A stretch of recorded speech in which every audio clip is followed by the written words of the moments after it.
मित्रांनो, तुम्ही न्यूजमध्ये ऐकलं असेल की आज मार्केट शॉर्ट सेलर्समुळे क्रॅश झालं किंवा मोठ्या गुंतवणूकदारांनी शॉर्ट सेलिंग करून करोडो रुपये कमविले. पण तुम्हाला प्रश्न पडला असेल की हे शॉर्ट सेलिंग म्हणजे नक्की काय? कल्पना करा, तुम्ही एखाद्या मित्राकडून 50 रुपयांचा क्रिकेट बॉल उधारवर घेतला आणि तोच लगेच दुसऱ्या मित्राला विकला. तुमचं मन सांगतं की उद्या त्याची किंमत 30 रुपयावर येईल आणि दुसऱ्या दिवशी तुम्ही तोच बॉल 30 रुपयात वापस विकत घेऊन परत दिलात, म्हणजेच 20 रुपयांचा नफा कमविला. हेच सोपं उदाहरण आहे शॉर्ट सेलिंगचं. म्हणजेच किंमत खाली जाणार असा अंदाज लावून आधी विकायचं आणि नंतर स्वस्तात विकत घ्यायचं. आज आपण समजून घेणार आहोत की शॉर्ट सेलिंग कशी काम करते, त्याचे फायदे, तोटे, धोकादायक उदाहरण आणि नेहमी कायदेशीर असते का. नंबर 1, शॉर्ट सेलिंग म्हणजे काय?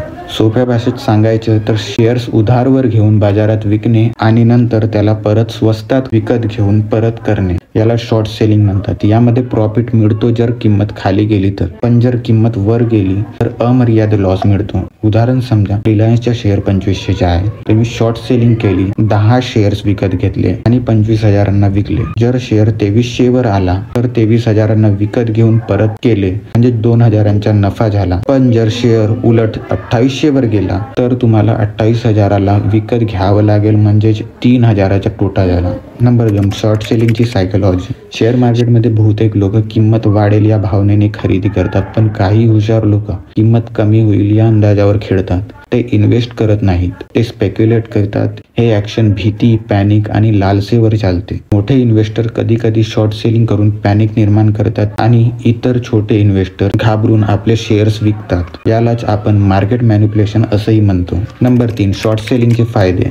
मार्केटला लिक्विडिटी मिळते. ओव्हर व्हॅल्यू कंपन्यांचे बबल फुटायला मदत होते. गुंतवणूकदारांना हेज करण्याचा पर्याय मिळतो. उदाहरण समजा, तुमच्याकडे ITCचे शेअर्स आहे आणि तुम्हाला भीती आहे की शॉर्ट टर्ममध्ये ते खाली जातील. तुम्ही शॉर्ट सेलिंग करून नुकसान कमी करू शकता. नंबर 4, शॉर्ट सेलिंगचे तोटे. लॉस लिमिटेड असतो. मार्केटमध्ये पॅनिक निर्माण करू शकतो. कधी कधी अफवा पसरून मोठे गुंतवणूकदार शेअर्स खाली आणतात. सरकारला हस्तक्षेप करावं लागतात. उदाहरण 2008च्या ग्लोबल फायनान्शियल क्रायसिसमध्ये शॉर्ट सेलर्सनी मोठा नफा कमविला, पण संपूर्ण जगात मंदी आली. Number 5, famous example of short selling.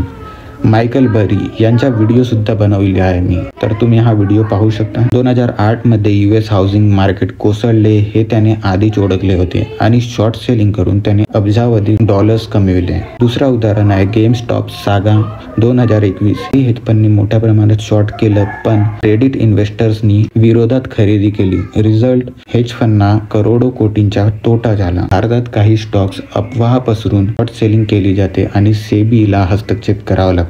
Number 6, भारतात शॉर्ट सेलिंग कायदेशीर आहे की बेकायदेशीर आहे? भारतात शॉर्ट सेलिंगची परवानगी आहे, पण काही नियमासह. तुम्हाला शेअर्स उसने घेऊन एका ठराविक वेळेत परत करावे लागतात. Next, short selling. शेअर्स नसताना विकणे बेकायदेशीर आहे. सेबी वेळोवेळी नियम कडक करत असते. उदाहरण 2008 मध्ये शॉर्ट सेलिंगवर काही काळ बंदी घालण्यात आली होती. नंबर 7, शॉर्ट सेलिंग कधी योग्य आहे? शॉर्ट सेलिंग करणे नेहमीच धोकादायक असते, पण योग्य स्ट्रॅटेजी वापरली तर ते उपयोगी ठरू शकते. जसं हेजिंग, तुमचे पोर्टफोलिओ प्रोटेक्ट करण्यासाठी, market correction, over value stock खाली आणण्यासाठी स्पेक्युलेशन, पण यात अनुभव खूप गरजेचा आहे. जर तुम्ही साधे इन्व्हेस्टर असाल तर शॉर्ट सेलिंग फार काळजीपूर्वक करावी लागेल. Number 8, short selling versus long term investing. Long term investing म्हणजे वृक्ष लावणे, त्याचे फळ मिळवणे. शॉर्ट सेलिंग म्हणजे गळून पडलेली फळे पटकन उचलून विकणे. लॉंग टर्म मध्ये वेल्थ निर्माण होते आणि शॉर्ट सेलिंग मध्ये क्विक मनी मिळू शकतो, पण रिस्क खूप आहे. म्हणून वॉरन बफेट यांसारखे गुंतवणूकदार शॉर्ट सेलिंगला पसंत देत नाही. इन कन्क्लुजन, तर मित्रांनो, शॉर्ट सेलिंग म्हणजे काय हे आज आपण समजून घेतलं. तो फक्त स्पेक्युलेशन आहे, इन्व्हेस्टिंग नाही. रिस्क खूप मोठा आहे, पण कधी कधी हेज म्हणून उपयोगी आहे. इतिहासात काही लोक श्रीमंत बनले आणि खूप सारे कंगाल सुद्धा झाले. पण लक्षात ठेवा, पैसा पटकन मिळवण्याचा मोह धोकादायक असू शकतो. लॉंग टर्म इन्व्हेस्टिंगनेच खरी संपत्ती निर्माण होते. म्हणून शॉर्ट सेलिंग शिकून घ्या, पण वापरायची वेळ विचारपूर्वक ठरवा. Thanks for watching this video. Please like, share, subscribe. This is Ashish over and out.